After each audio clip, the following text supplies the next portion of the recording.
आज मंत्रिपरिषद में 6 विषयों पर निर्णय ले गए हैं।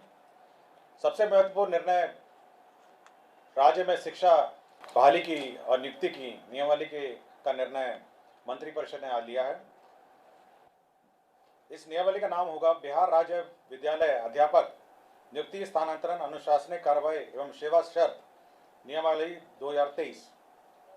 इस नियमावली के तहत अब जो भी नियुक्तियां राज्य सरकार शिक्षकों की करेगी वह अब राज्य कर्मी होंगे, राज्य सरकार के कर्मी होंगे। यह एक महत्वपूर्ण निर्णय है। इससे पूर्व आपको जानकारी होगी कि राज्य सरकार राज्य में पंचायत शिक्षक, पंचायत समिति शिक्षक और जिला परिषद के शिक्षक और नगर निकाय के स्थानीय निकायों के शिक्षक रहा करते थे। अब जो भी नई नियुक्ति होगी अब वो राज्य सरकार नियुक्त करेगी। राज्य सरकार नियुक्ति के लिए एक अलग परीक्षा आयोग के माध्यम से लेगी। तो एक आयोग जो राज्य सरकार निर्धारित करेगी, हो सकता है बीपीएससी, हो सकता है कोई भी आयोग जो है जो निर्धारित करेगी, उसके माध्यम से राज्य सरकार परीक्षा लेगी और परीक्षा के माध्यम से ही अब नियुक्तियां होंगी। इस नियुक्ति में भाग लेने के लिए जो अर्हता होगी वह मैं पढ़ देता हूं। इसकी नियुक्ति की जो अनिवार्य अर्हता है, भारत के नागरिक हों और बिहार राज्य के स्थायी निवासी होना चाहिए, ये पहली अर्हता होगी। विद्यालय अध्यापक के पद पर नियुक्ति हेतु राष्ट्रीय अध्यापक शिक्षा परिषद द्वारा समय समय पर निर्धारित शैक्षणिक एवं प्रशासनिक योग्यता धारित करते हों एवं विशेष विद्यालय अध्यापक के लिए अर्हता भारतीय पुनर्वास परिषद के अनुरूप अनिमान्य होगा। तो ये महत्वपूर्ण एक अनिवार्यता है। राज्य सरकार एवं केंद्र सरकार द्वारा समय समय पर आहूत शिक्षा पात्रता परीक्षा में उत्तीर्ण हो, परंतु वर्ष 2012 से पूर्व नियुक्त एवं कार्यरत शिक्षक जो दक्षता परीक्षा उत्तीर्ण होंगे के लिए शिक्षक पात्रता परीक्षा में उत्तीर्ण अनिवार्य नहीं होगा। विषय विशेष के लिए अलग से विशेष अर्हता का निर्धारण विभाग द्वारा समय समय पर किया जाएगा।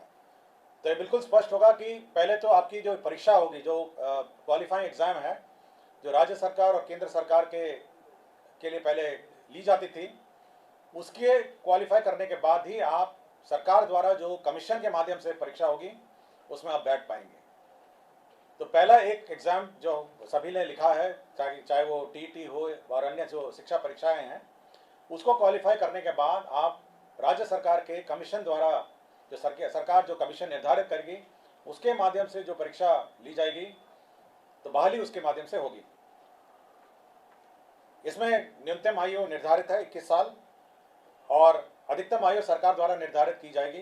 जो सरकारी नौकरी में अधिकतम आयु है वह होगी, लेकिन जो 10 साल की नियुक्ति वर्ष का जो छूट होगा, इस नियमावली के प्रवृत्त होने के पश्चात नियुक्ति के प्रथम संव्यवहार में अधिकतम आयु सीमा में 10 वर्ष की छूट दे होगी। तो इसमें नियमावली में 10 वर्ष का छूट का भी प्रावधान है जो लोग पूर्व में नियुक्त होंगे। इसमें यह खासियत यह है कि इस परीक्षा में जो अभी वर्तमान में जिसको आप कहते हैं 7वें चरण या अन्य चरण जो हैं, वो लोग भी बैठेंगे, परीक्षा लिखेंगे। और साथ ही साथ जो अभी तक जो शिक्षक नियुक्ति जो गैर सरकारी शिक्षक हैं, जो सरकार के जो नगर निकाय और पंचायत स्तरीय और स्थानीय निकाय के शिक्षक हैं, वह भी इसमें बैठ पाएंगे। तो सभी प्रकार के शिक्षक जो हैं, जो अर्हता रखते हैं, वह बैठ पाएंगे और इस नियमावली के माध्यम से अगर अर्हता रखते होंगे तो कमीशन द्वारा जो परीक्षा ली जाएगी उसमें बैठेंगे। सभी जो कैंडिडेट्स हैं जो इस परीक्षा में लिखेंगे उनको 3 मौका दिया जाएगा। तो 3 बार लिख सकेंगे और 3 मौके के बाद वह नहीं लिख सकेंगे। जहाँ तक रिजर्वेशन की बात है, सारा राज्य सरकार द्वारा निर्धारित आरक्षण रोस्टर का पालन किया जाएगा और लेकिन साथ ही साथ जो आरक्षण है प्राथमिक एवं मध्य विद्यालय के मूल कोटि एवं स्थानक कोटि के विद्यालय प्रधानाध्यापक के पद पर प्रत्येक विषय में न्यूनतम 50% महिला अभ्यर्थियों की नियुक्ति की जाएगी। जो वर्तमान में शिक्षा में जो आरक्षण लागू है वह यथावत रहेगा, किंतु अन्य जो महिलाओं को छोड़ के अन्य जो राज्य सरकार का जो आरक्षण का नियम है वह लागू होगा। इसके साथ साथ अब सरकार के जो कानून है, सरकार के जो नियम है, सरकार का जो पेंशन है, सरकार का जो निर्धारित एनपीएस पेंशन है, ये सब लागू होगा। सरकार के जो आचरण है वो लागू होगा। यह नियुक्ति अब जिला संवर्ग के रूप में होगी, जिसमें जिला के अंदर स्थानांतरण का प्रावधान है और अंतर जिला का भी स्थानांतरण का विशेष परिस्थिति में प्रावधान है। संपुष्टि, सेवा संपुष्टि भी उसी अनुसार है। शिकायत अपील भी उसी अनुसार है। और कैबिनेट ने यह निर्णय लिया है कि अब अन्य किसी प्रकार से शिक्षा की नियुक्ति नहीं की जाएगी, शिक्षक की नियुक्ति नहीं की जाएगी। केवल जो सरकार द्वारा निर्धारित कमीशन है उसके माध्यम से परीक्षा होगी और उसी माध्यम से अब शिक्षा नियुक्ति होगी। यह बिल्कुल कैबिनेट ने स्पष्ट निर्णय ले लिया गया है। सप्तम केंद्र पुनरीक्षित वेतनमान संरचना में वेतन जो प्राप्त कर रहे हमारे सरकारी पदाधिकारी कर्मी हैं, उनको 1/1/2023 से के प्रभाव से डीए का जो रेट है वो 38 के स्थान पर बढ़ा के 42% हो गया है।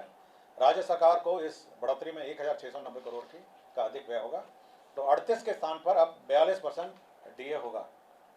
राज्य सरकार ने अपना जो कंटिजेंसी फंड है उसको 350 करोड़ से बढ़ा के 10,000 करोड़ कर लिया गया है। आपको जानकारी होगी समय समय पे हम लोग कंटिजेंसी फंड से निकासी करते हैं, तो अब ये लिमिट 10,000 करोड़ का होगा, जिसमें आधा प्रतिशत जो 50% होता है वो आपदा के लिए सुरक्षित रखा जाता है। पटना जिला अंतर्गत जो वाल्मीकि का परिसर है उसमें 6.5 एकड़ जो ज़मीन है वह वर्तमान में भारतीय कृषि अनुसंधान परिषद को आवंटित है। अब वो जो ज़मीन है वो बिपाड़ के एक्सपेंशन के लिए स्थानांतरित कर दी गई है और यह निर्णय लिया गया है। और बिहार पुलिस में ERSS का जो सिस्टम लागू है उसमें जो अंडरग्राउंड केबल नेटवर्क है उसमें जो शुल्क राइट ऑफ वे शुल्क दिया जाता है ERSS पुलिस मुख्यालय और अन्य स्थान के लिए ERSS के योजना के लिए, तो यह शुल्क राइट ऑफ वे का शुल्क माफ़ हो गया है। और एक पद सृजन का है जिसमें राज्य योजना मद में ग्रामीण विकास विभाग के अंतर्गत जवाहर ग्राम स्वरोजगार योजना के अंतर्गत सृजित जो 102 पद थे उसमें 53 पद अब स्थापना में प्रतिबद्ध